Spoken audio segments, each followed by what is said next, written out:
Текті білу тегін емес деген екен бабаларымыз.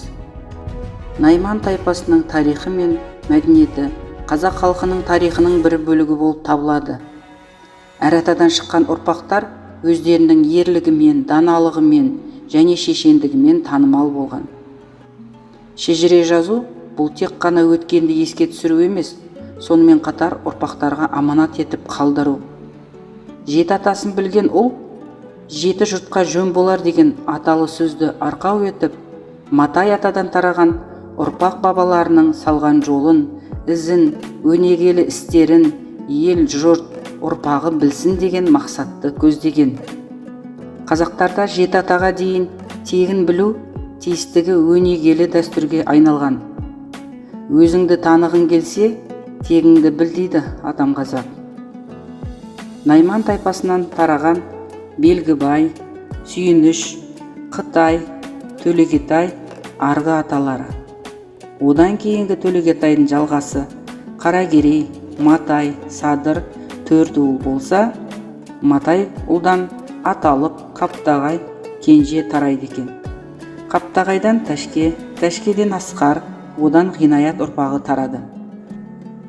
Ғинаят атамыздан ұрпақ жалғасын тауып, ұлдары Тұрсын, Тұрдықожа, Әділ, Әділқожа, Саяхат, Төлеухан, ал қыздары Бәтимаш, Нағимаш, Қалимаш, Минаш жалғасын тапты.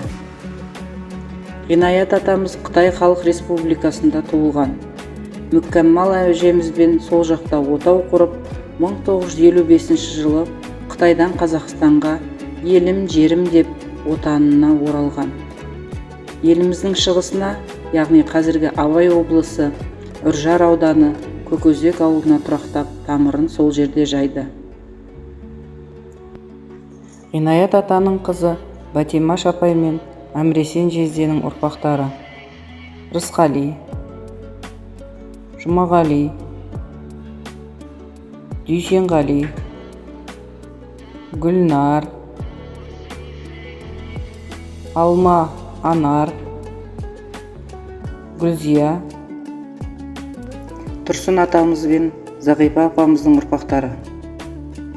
Назигүл қызы Асқат күйеу баласы, оның балалары Мақсат, Асқар, Исламбек. Данияр ұлы, Гүлзира келіні. Олардың балалары Зарина, Амина, Айбар. Қызы Мадина, күйеу баласы Ерлан. Жиендер Ильяс, аяулым Ахмет. Екінші ұлы Мадияр, келін Балжан. Балалары Әлия, Асия, Асқар, Заңғар. Ғинаят атамыздың ұлы Тұрдықожа, келіні Ольгадан тараған ұрпақтар. Ұлы Гайдар, келіні Вера. Олардың ұлы Ратмир. Марат ұлы Айнұр келіні. Айна қызы Андрей күйеу баласы. Оның балалары Равиль, Таисия, Ратмир, Данил.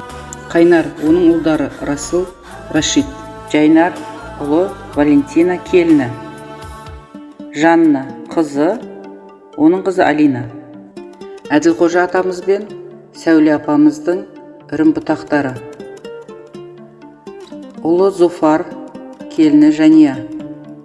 Оның балалары Данай, Нұрай, Нұрмұхаммед, Ермұхаммед, Мұхаммед Али. Зульфия қызы, күйеу баласы Медет. Жиендер Диас, Диана, Дина, Медина. Екінші ұлы Дамир, келіні Жанар. Төлеухан атамыз бен Рысқайша апамыздың ұрпақтары. Эльмира қызы, Расул күйеу баласы. Оның балалары Амина, Ади, Али, Алинур, Рамина. Руслан Төлеухан ұлы, Әсел келіні. Оның балалары Амир, Далия, Аршат, Айым. Ғинаят қызы Нағимаш апай, ұлы Серік, қызы Айнұр. Ғинаят қызы Қалимаш, күйеу баласы Қадыр. Оның балалары Альфия, Рүстем, Зүлфия. Ғинаят қызы Минаш. Оның балалары Нұргүл, Расул, Осман, Назерке. Ата текті білу біздің болашағымыз үшін, арымыз бен қанымыздың таза болуы үшін де қажет. Өз тарихымызда ата тегімізді білу, түгендеу, тарату әрқайсымыздың адамдық парызымыз болмақ. Қазақтың бүкіл ерлігі де, жеңісі мен жеңілісі де, сүйегіне түскен таңба мен маңдайына тұтқан мақтанышы да осы шежіре.